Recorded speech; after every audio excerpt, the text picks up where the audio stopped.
Tom Fitzgerald here, Regional Officer for United Union.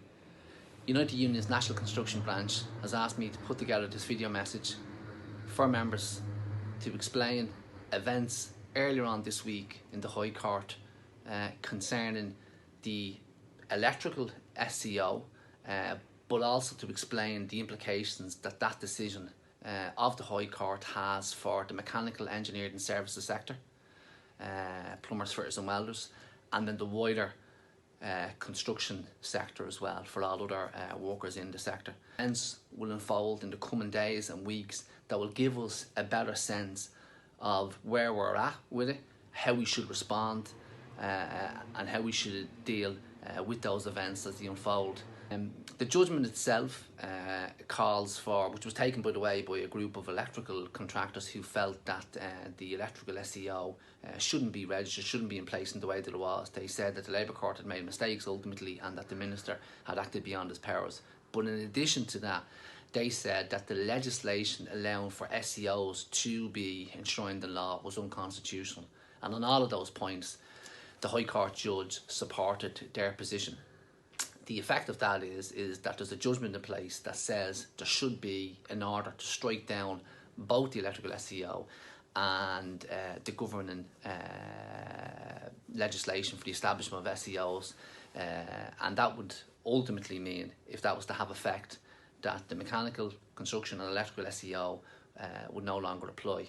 Now, before that can happen, consideration has to be given by the state if they're prepared to appeal this decision onto the Supreme Court, and if they do, can they secure a stay on the orders from the judge from the High Court to ensure that the rates of pay and conditional employment and the SEOs are not affected between now and the hearing in the Supreme Court.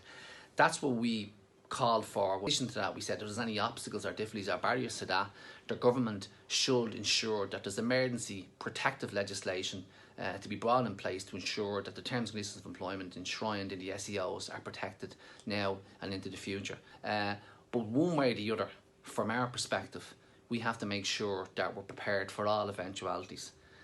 And the best way to be prepared for eventualities in that regard is to be organised in workplaces on building projects. Obviously, when we talk about being organised, we're not talking about being regularised, that everybody's in the union, that there's a particular project that people have to be union members. We have to make sure that people are organised in terms of communicating with colleagues on sites, make sure there's the election of reps and shop stewards. That can be done in conjunction with Unite, and members will be well aware of the contact details of myself and all the construction team here in Unite to assist with that. Because it's only in those circumstances that the employers will be thinking twice before they go and look to cut their pay and conditions of employment of members in the sector. From our perspective, I should say, across our membership base in construction, we will be engaging with the employers, saying very, very firmly, there's no circumstances where we'll accept cuts to our members' pay. In fact, we expect that the payments that are due this September will be honoured. We expect that the collective agreements behind the SEOs will be honoured as well, and we'll engage the employers in the coming days in that regard. The hesitation in terms of engaging with the employers flows from the need to find out exactly what's happening in the courts. As I said, the likelihood and the hopeful position is that the decisions in the High Court this week will be appealed, and a stay will be put on those orders, so there's no immediate effect on construction, mechanical and electrical workers' pay.